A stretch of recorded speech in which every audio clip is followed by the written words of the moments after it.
말싸움은 그냥 두시고요. 몸싸움은 떼어놓으시면 됩니다. 끝! 안녕하세요.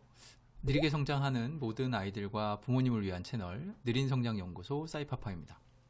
오늘의 주 대상은 4, 5세 정도부터 10살 정도까지 10대 안쪽으로 그 정도로 보시면 되겠습니다. 집에서 이렇게 어린 아이들이 서로 싸울 때 어떻게 해야 할까요? 정말 간단합니다. 말싸움은 그냥 두시고요. 몸싸움은 떼어놓으시면 됩니다. 끝! 내고 싶네요. Nope. 예. 부모가 싸움에 개입하지 말아야 한다는 말입니다. 부모는 흔히 잘잘못을 가려줘야 한다고 생각을 하시고 개입을 하게 되는데요. 개입을 하면 결국엔 누군가는 가해자가 되고 누군가는 피해자가 됩니다. 문제는 둘 다 내 아이라는 거죠. 더 문제는 부모가 잘잘못을 정확하게 가리지 못하는 경우가 있다는 겁니다. 직장에서 생각해 보세요. 과장과 대리가 싸울 때 또는 동료 둘이 싸울 때 부장님이 항상 이 솔로몬 같은 그런 판결을 하시던가요? 그렇지 않습니다.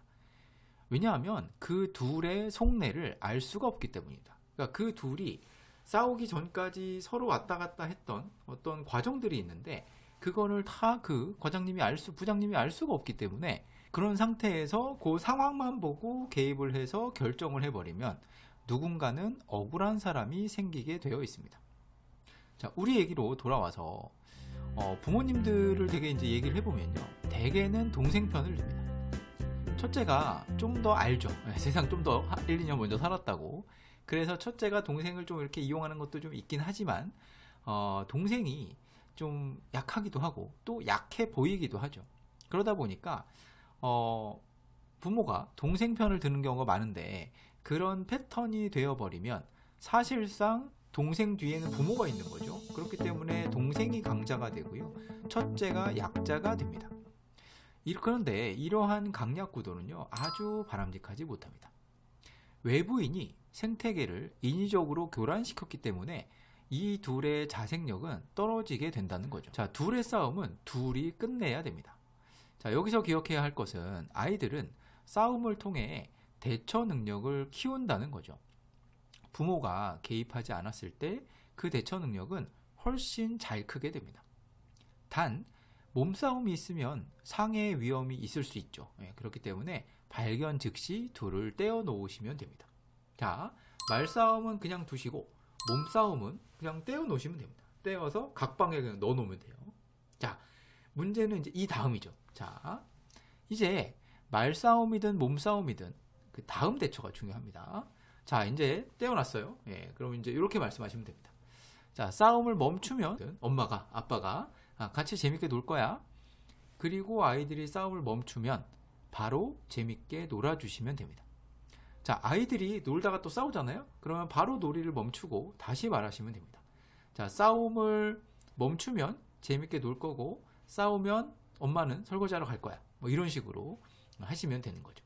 자, 여기서 이론적으로 중요한 것은 싸움 이퀄 재미없음, 그리고 안 싸움 이퀄 재미있음, 이렇게 연결시키는 것입니다. 자, 그렇게 되려면 안 싸웠을 때 확실히 재미가 있어야 됩니다. 자, 이걸 위해서 팁이 있다면 게임을 하면서 부모가 무조건 꼴찌가 되어야 한다는 것입니다. 대개는 애들 둘이 이제 게임을 하면요, 첫째가 항상 이기죠. 그리고 둘째가 그 다음이 됩니다. 그리고 되게 둘이 하면 이제 그렇게 되니까 둘째가 맨날 지니까 화가 나요. 그렇죠? 자기도 이기고 싶은데 이 나이는 그런 현실을 받아들일 수 있는 나이가 아닙니다. 그냥 지면 짜증이 나고 화가 나요.